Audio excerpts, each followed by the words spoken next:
پاکستان میں بالعموم اور شہر کراچی میں بالخصوص علماء کرام کی شہادتوں کی داستان بہت پرانی اور لمبی ہے۔ مولانا انیس الرحمن درخواستی کو اکتوبر 1997 میں کراچی میں گولی مار کر شہید کر دیا گیا۔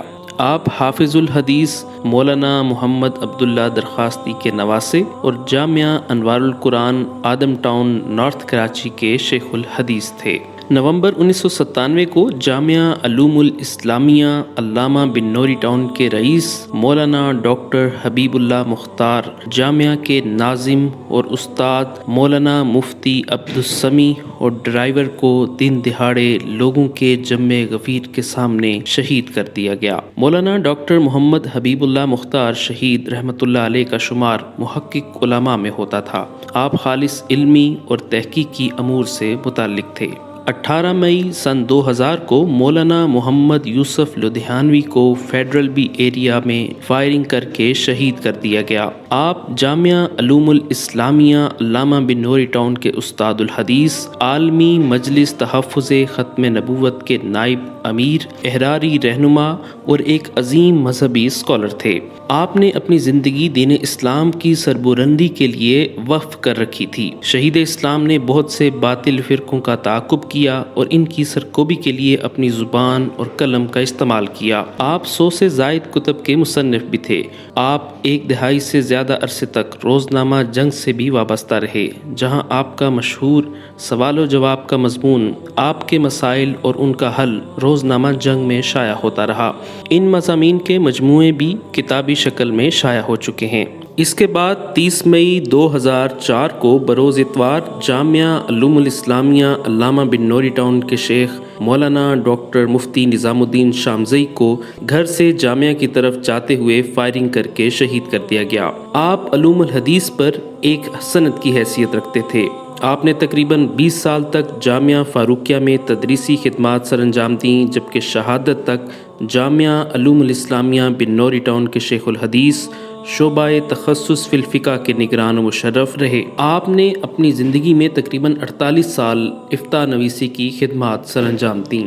اس کے بعد اکتوبر 2004 میں مولانا مفتی محمد جمیل خان اور ان کے ساتھی عالمی مجلس تحفظ ختم نبوت کراچی کے مبلغ مولانا نذیر احمد تونسوی کو شہید کیا گیا۔ مفتی محمد جمیل خان شہید رحمۃ اللہ علیہ اقرا روضۃ الاطفال کے بانی، عالمی مجلس تحفظ ختم نبوت کی مرکزی شورا کے رکن اور نائب امیر، جامعہ علوم الاسلامیہ علامہ بن نوری ٹاؤن کے مایہ ناز سپوت، روزنامہ جنگ کے اسلامی صفحہ اقرا کے انچارج، مولانا یوسف لدھیانوی کے خلیفہ مجاز۔ 23 جون 2005 کو کراچی میں جاری علماء کی ٹارگٹ کلنگ کی ایک اور کارروائی میں نامعلوم افراد کی فائرنگ میں جامعہ بن نوریہ کے شیخ الحدیث مفتی عتیق الرحمن شہید ہو گئے، جبکہ ان کے بیٹے اور ایک ساتھی زخمی ہوئے۔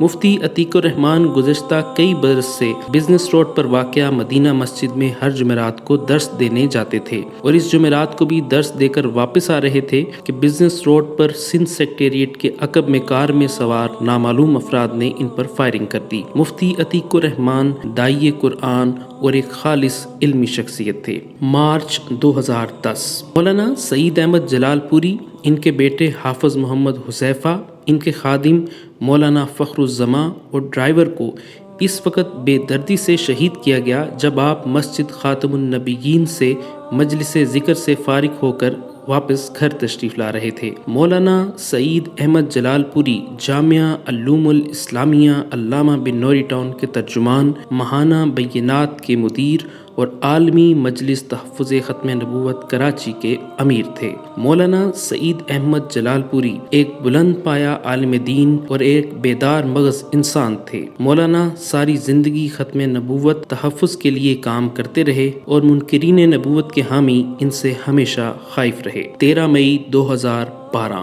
پاکستان کے سب سے بڑے شہر کراچی میں ہدف بنا کر قتل کیے جانے کی ایک اور واردات میں ٹانگوں سے معذور داعی و عاشق قرآن مولانا اسلم شیخو پوری کو اپنے ڈرائیور سمیت شہید کر دیا گیا۔ یہ واردات شہر کے ضلع شرقی میں اس وقت پیش آئی جب مولانا اسلم شیخو پوری اپنی گاڑی میں شہر کے مضافات میں واقع گلشن معمار کی جانب گامزن تھے۔ ملزمان کی تعداد 4 تھی، جنہوں نے اپنے ہدف پر فائرنگ کی اور فرار ہو گئے۔ اطلاع تفصیلات کے مطابق ملزمان نے پہلے ریکی کی اور پھر منصوبہ بندی کے تحت قتل کیا۔ مارچ 2010 پاکستان کے شہر کراچی میں نامعلوم افراد کے حملے میں سپاہ صحابہ کے رہنما مولانا عبدالغفور ندیم اپنے بیٹے اور ساتھیوں کے سمیت شہید ہو گئے۔ مولانا مفتی عبدالمجید دین پوری کو 31 جنوری 2013 کو بخاری شریف کے درس کے لیے جاتے ہوئے اپنے رفیق دارالفتہ مولانا صالح محمد اور ایک ساتھی کے ہمراہ کراچی کی مصروف ترین شاہراہ پر شہید کر دیا گیا۔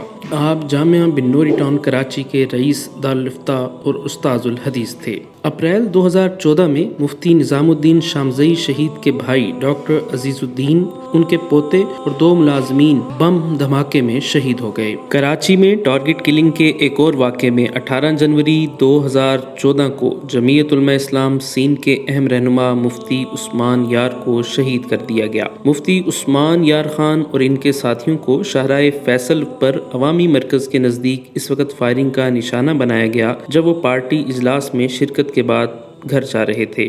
مفتی عثمان یار خان سمیت کار میں موجود 4 افراد سینے میں گولیاں لگنے سے شدید زخمی ہوئے اور جب انہیں جناح ہسپتال لے جایا گیا تو مفتی عثمان یار خان اور ان کے 2 ساتھیوں نے دم توڑ دیا۔ مفتی عثمان گلستان جوہر میں واقع مدرسہ دارالخیر کے محتمم بھی تھے۔ 10 ستمبر 2014 کراچی میں حیدری کے علاقے میں فائرنگ سے جامعہ بن نوریہ عالمیہ کے استاد اور مفتی محمد نعیم کے داماد مولانا مسعود بیگ شہید ہو گئے۔ مولانا مسعود جامعہ بن نوریہ عالمیہ کے شعبہ بنات کے ناظم اعلیٰ تھے، جبکہ جامعہ کراچی میں وزٹنگ فیکلٹی ممبر بھی تھے۔ کراچی میں 20 مارچ 2019 کو جامعہ دارالعلوم کراچی کے نائب محتمم اور ممتاز عالم دین شیخ الاسلام مفتی محمد تقی عثمانی پر قاتلانہ حملہ کیا گیا۔ اس حملے میں مفتی تقی عثمانی معجزانہ طور پر محفوظ رہے، جبکہ ان کے 2 محافظ شہید اور مفتی تقی عثمانی کے دیرینہ ساتھی مفتی عامر شہاب بھی شہید ہو گئے۔ 10 اکتوبر 2020 کو کراچی میں جامعہ فاروقیہ کراچی کے محتمم مولانا عادل خان قاتلانہ حملے میں شہید ہو گئے۔ آپ مولانا سلیم اللہ خان کے صاحبزادے اور وفاق المدارس العربیہ کے رکن تھے۔ مولانا عادل خان گاڑی میں شاہراہ شاہ فیصل کالونی میں موجود تھے، جہاں ان کی گاڑی پر نامعلوم موٹر سائیکل سوار افراد نے فائرنگ کی۔ فائرنگ سے مولانا عادل خان زخمی جبکہ ان کا ڈرائیور مقصود شہید ہو گیا۔ مولانا عادل کو فوری طور پر لیاقت نیشنل ہسپتال منتقل کیا گیا، تاہم وہ جاں بر نہ ہو سکے۔ اس کے علاوہ مختلف اوقات اور مختلف مقامات میں علماء کرام، طلباء اور دینی جماعتوں سے تعلق رکھنے والے لاتعداد افراد کو شہید کیا گیا۔ پورے ملک میں بالعموم اور کراچی میں بالخصوص علماء، طلباء، مدارس اور عوام الناس سب دہشت گردوں کے نشانے پر ہیں۔ کراچی میں جاری قتل و غارت پر پورا ملک افسردہ اور غمگین ہے، مگر سنگ دل اور بے حس حکمران ٹس سے مس نہیں ہو رہے۔ دن دہاڑے قتل ہوتے رہے، لوگ اغوا ہوتے ہیں، ٹارگٹ کلنگ ہوتی ہے، لیکن کوئی پوچھنے والا نہیں۔ یوں محسوس ہوتا ہے جیسے حکمرانوں کو صرف اپنی جانیں اور مال عزیز ہیں، عوام کو وہ بھیڑ بکریاں خیال کرتے ہیں۔ اتنے بڑے سانحات اور حادثوں کے باوجود کسی بس کو پتھر نہیں لگا، کسی دکان کا شیشہ نہیں ٹوٹا اور نہ ہی ملکی املاک کو کوئی نقصان پہنچایا گیا۔ اس طرف اتنے صبر کا مظاہرہ اور دوسری طرف حکومتی بے حسی کی انتہا یہ ہے کہ نہ تو شہداء کے قاتلوں کا ابھی تک کوئی سراغ لگایا گیا، نہ ایسے واقعات کے تدارک کے لیے کوئی واضح اور ٹھوس حکمت عملی بنائی گئی اور نہ علماء کرام کو مناسب سیکیورٹی فراہم کی گئی۔